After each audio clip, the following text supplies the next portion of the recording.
So the Las Vegas Raiders 2025 season did not go as we kind of hoped it would.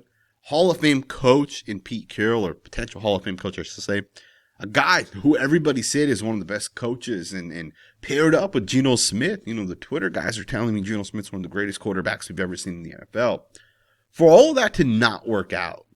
And you know what's crazy about this entire situation is I wouldn't mind if the Raiders had these losses and then, you know, the coaching staff wasn't necessarily the issue. It was like just a really bad football team. But that's not the case here. And the craziest part of all of this is the fact that the Las Vegas Raiders head coach, the guy that's kind of put in charge, is not taking accountability. And more than not taking accountability, he's literally leaking so much stuff out there to the media. The guy's literally using guys like Tom Pelissero. And he's just putting random stuff out there. And most recently, he blamed Chip Kelly last week. Chip Kelly actually responded. And again, I want to kind of show you guys exactly what happened. And you know, this is part of why I don't have faith that Chip Kelly's or Pete Carroll's the future for the Raiders. Given the fact that if you can do what he's kind of been doing up to this point, it's just a matter of time until you do something. You cross the line with the wrong player and he calls you out on it. There was a report where Brock Bowers was called out, essentially, right? Not called out, but he was blamed. And Brock Bowers is in his second year, right? He's a young football player. So he hasn't matured into you know, like a player like Maxx Crosby, for example, or some other veterans that we know. But you know, at some point, someone's going to say something or someone's going to call it out. And I'm sure some Raiders players already kind of see this as well. And I almost feel like there's no way you can go forward with Pete Carroll as your head coach. But I want to kind of walk you through kind of what's happened. So if you guys remember last week, Chip Kelly was actually fired. And as he was fired, if you guys don't know this, someone leaked some sort of information about Chip Kelly to Tom Pelissero. And I want you guys to listen to this, and then we'll just talk about this on the other side. About just the dysfunction of the Raiders offense. There were times I was told where Chip Kelly was repeatedly botching the play calls, where he's supposed to be, for instance, tagging a motion on a play so the receiver's on the left, not the right. He forgets to say it, so Geno Smith is going to the line of scrimmage and going, this doesn't look right, and they're trying to run a play. It happened on a third down in the game the other day. There's times where Chip, I was told on several occasions, called a play that was either not in the game plan or not installed at all. Things like that happen. You're not productive. That's enough. You didn't need any extra excuses. Damn. But there were a lot of things that were popping up. In my opinion, that's pretty crazy, right? What Tom Pelissero is saying about Chip Kelly. And we've talked about this last week, but like just the fact that there were times that Chip Kelly apparently botched the play calls and botched them so badly that Chip Kelly was calling things that he did not even install in his offense. Think about how wild that is. That's like me going out there and saying, hey, you know, we run a pro style offense, or, you know, we run shotgun a ton. And then I come out there and say, hey, we're going to run 12 veer, right? And we're running the veer offense or a triple option type of offense. Like, they've never installed this offense. How can you just say, hey, we're going to run 12 veer, right? Pro right 12 veer, whatever you want to call it. How can you come out and say we're going to run this completely different offense, this play essentially, right? And that's literally what Tom Pelissero said, that Chip Kelly was calling plays that he had not installed. That's crazy, right? And even more than that, right? He also obviously said, you know, he'll have wide receivers that he doesn't tag. They're supposed to go into motion. So guys are already lined up to the left, but they were supposed to be on the right and then go into motion. And Geno Smith's kind of like, what the hell's going on? This report to me, and if you guys have not put it out or figured it out, this report right here is Pete Carroll specifically telling Tom Pelissero, this is why we fired Chip Kelly. This is what I need you to say. And of course, Tom Pelissero, being an industry, I don't want to say those words. Tom Pelissero, you know, being an insider, you know, quote unquote insider, these guys are told what to say essentially, right? And for that, they get this type of information. It'll continue to come through them. So for Pete Carroll to essentially put the blame on Chip Kelly and say these are the issues that were happening, to me, this comes through Pete directly, and then of course Tom Pelissero is gonna be the guy that kind of puts it out there. But that wasn't the only thing. The day after Chip Kelly was fired, that was put out.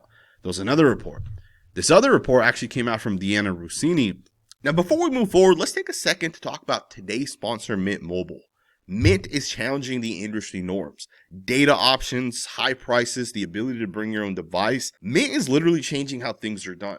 You know, prior to switching to Mint Mobile, I was forced into an unlimited data option plan, which obviously I did not use given I work from home. Mint gives you that option, 5 gigs, 15, 20. And if you use a lot of data, go with the unlimited option, but the option's yours and you won't be paying a premium price. I've personally found Mint to be the most affordable service, and given the fact that they're the largest 5G network and you get free calling to Canada, the UK, as well as Mexico, to me, it was just a win-win. Now, I do understand a lot of people are hesitant with switching services. Given the fact that it's not always the easiest to go from one phone plan to the next, Mint Mobile, again, challenging industry norms, is so much easier. You can literally sign up right now and they will have you activated within minutes using the eSIM feature. And again, I truly do think people are spending way too much money on unnecessary things that just are not needed. With Mint, you can save money in so many different ways. I've already talked about the data plans and the different options. You can go with the 5 or the unlimited, and obviously that'll save you some money. But you can also go with bulk pricing, and I think this is one of the things that a lot of people need to take advantage of. Traditional services might force you into a 2-year contract or whatever it is. Mint does not do this. Now, if you're ready to go save some money for a limited time this holiday season, Mint is going to give you 50% off on an unlimited plan from Mint. Lock in today at $15 per month on a 3-month, 6-month, or 12-month service. Shout out to Mint for sponsoring this video. Let's get right back into the content. This other report actually came out from Deanna Rossini, and she wrote an article on The Athletic. But again, same exact day as Tom Pelissero put his report out November 26th. She said that I'm told that Tom Brady was a big advocate for bringing in Chip Kelly to run the Raiders offense and has shared with some people close to him his disappointment in the team's overall performance. Again, this comes off as, hey, Pete Carroll never wanted Chip Kelly. It was Tom Brady that wanted Chip Kelly. And even more than that, the other report, right? Tom Pelissero putting it out there. Chip Kelly is just a bad coach. He doesn't know what he's doing. And you're essentially saying Pete Carroll has no blame for all the struggles the Raiders have had up to this point. That's how I read, right? And again, the fact that both of these reports came out on the same exact day, the fact that both of these reports, quote unquote, clear Pete Carroll and say that Pete Carroll didn't do anything wrong. It's kind of wild because, I can put it together, and I'm sure a lot of you guys can put it together as well. This is Pete Carroll putting all this stuff out there. And again, just to kind of back this up, if you guys remember, Adam Schefter put this report out, and this was literally the day that Brock Bowers went on, I don't know if he officially went on injured reserve, but it was the day Brock Bowers ended up missing like the first game after the PCL injury. Had the injury against the Patriots in week 1. He played like 3 games, and then he missed the next 4, right? Adam Schefter tweeted this the day the Raiders inactivated him and said, hey, he's not going to play, right? Adam Schefter said the Raiders tight end Brock Bowers has been playing through a PCL injury and a bone bruise on his knee that has impacted his performances per sources. Doctors have said the only way to recover from the knee injury he suffered on opening day versus Patriots is to rest, which Bowers has been unwilling to do. So Adam Schefter, keep in mind, Adam Schefter does not live in Las Vegas. He's not at the Raiders practices every single day, nor is anyone going to tell Adam Schefter, hey, this is the situation with Brock Bowers. But someone did, right? And to me, this comes off as Pete Carroll, right? Pete Carroll reached out to Adam Schefter and said the following, right? And again, it's just kind of crazy because it's saying doctors have said the only way to recover is that he suffered is to rest. And then it says Bowers has been unwilling to do this. Again, once again, just comes off as, even though we have a head coach, we have a guy making all the team decisions, even though that guy has the final say, Brock Bowers apparently told Pete Carroll that, hey, I'm going to continue to play even though my knee is messed up and I literally don't look good out there. To me, what realistically happened is that the Raiders said, hey, Brock Bowers, even if he's not super productive, just the fact that a team has to game plan for Brock Bowers, a team's going to come out there and say, hey, we're going to make sure we line up our linebackers and our safeties this way or that way. Every time Brock Bowers is lined up out here, every time he's lined at the inline position, if he's ISO'd out, we're going to use this matchup or whatever. These are moments of practice that you have to waste as a defense preparing for Brock Bowers. So the Raiders probably felt it's probably the best thing for us as a team to force these other teams to spend the limited time you have each week in terms of practice. We're going to make them spend that talking about Brock Bowers, even though we know he's not healthy and he's not really going to be that productive. Again, that to me comes off as a Pete Carroll decision. Because if the best thing to do was rest him after week 2, he doesn't play for 3 to 4 weeks, but he's back by week 5 or 6. That's, to me, that makes the most sense. Again, This report comes off as Pete Carroll puts this out there. And there's one more report. And I'm going to show you guys what Chip Kelly said in response here in a second. But here's the other report that I think Pete Carroll puts out there. Ted says the following: according to a source with the Raiders, the coaching staff tried to start rookie guard Caleb Rogers initially, but in practice, but he was so bad with just getting basic assignments down, they felt it would be disrespectful to other players to start him just because of the draft position. Charles Grant is still too raw as of right now to play. Again, who would tell someone that, player's just not ready, essentially, and put it in this type of context. Now, to be fair, Ted did reword this tweet. He put a new tweet out. But in the initial tweet, the staff tried to start rookie Caleb Rogers. Who is the staff, right? It's Pete Carroll and his son, essentially, right?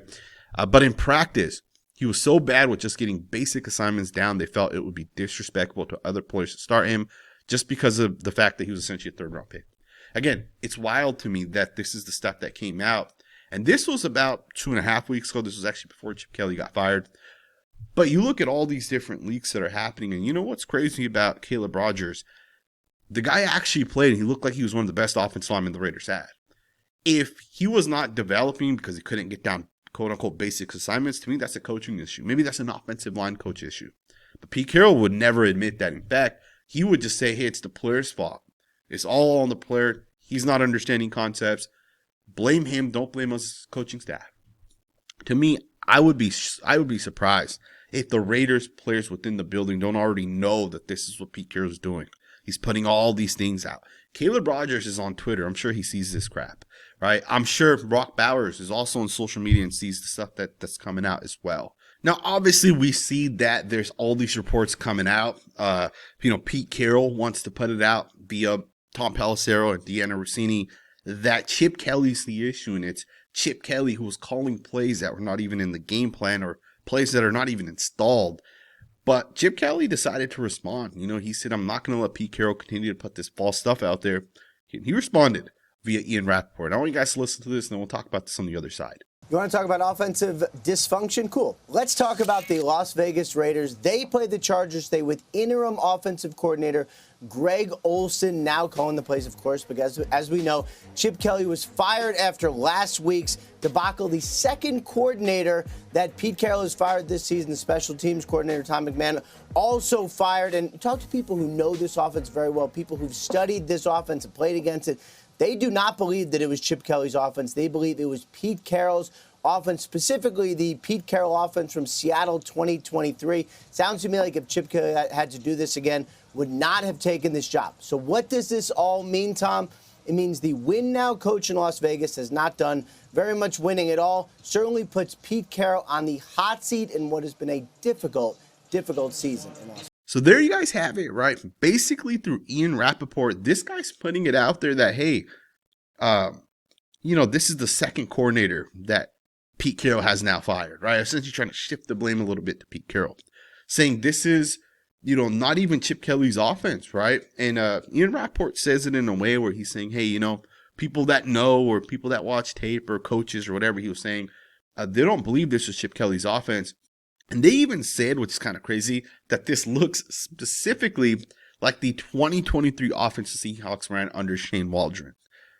To me, that's crazy because there's no way someone can say, hey, this looks like a 2023 offense the Seahawks ran, a.k.a. some, like Shane Waldron, for example.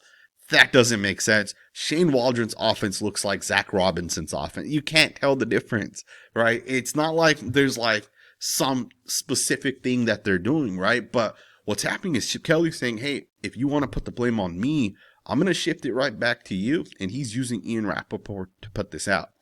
And the report is so damn specific that this guy's literally saying it's like the 2023 offense, like the Shane Waldron offense the Seahawks ran. There's no way to realistically tell, right? So again, that's wild for Ian Rappaport to kind of put that out there. Another thing he also says is, he says, it sounds to me like if Chip Kelly had to do this again, he would not have taken the job. And I understand from Chip Kelly's perspective. And again, I'm telling you guys, man, I watch every single game that the Raiders have played this season. And I watched the tape specifically, and I'm telling you guys, you know, I'm not the smartest person out there, so I could be wrong. But based off of what I've watched on tape, the Raiders' biggest issue is not Geno Smith, it's not Chip Kelly, it's the offensive line and the fact that they're not willing to change it up. It mostly falls on the offensive line. I'm telling you guys this to be a fact. And you can look at other things, right? Like Geno Smith's not perfect, Chip Kelly wasn't perfect. But there's way bigger issues, and I think some of this also comes down to Pete Carroll. Some of it could be put on John Spytek, but we don't really know how that worked in the offseason. You know, for all we know, for all we know, John Spytek could have told Pete Carroll, we don't want to try to win now. We want to tank, and we want to look to get better, and then try winning in 2 years. And Pete Carroll could have said, no, I don't want to do that. I want to try winning now. So we don't know the pull that's happening between those two guys. We do know it exists because multiple people have reported it.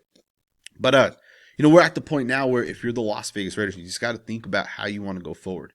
You either say we're going to go all in next year with Pete Carroll and we're going to continue to try to win, or you can say we're going to essentially restart, rebuild, retool, and basically go from that point forward. We'll see what ends up happening. Let me know what you guys think in the comments below. What are your guys' thoughts on all these leaks that are kind of coming out? I think Pete Carroll is going to end up getting fired. I just don't see how the Raiders can continue with someone like that. But I want to know what you guys think in the comments below. Thumbs up, subscribe, and I'll see you guys next time with another video.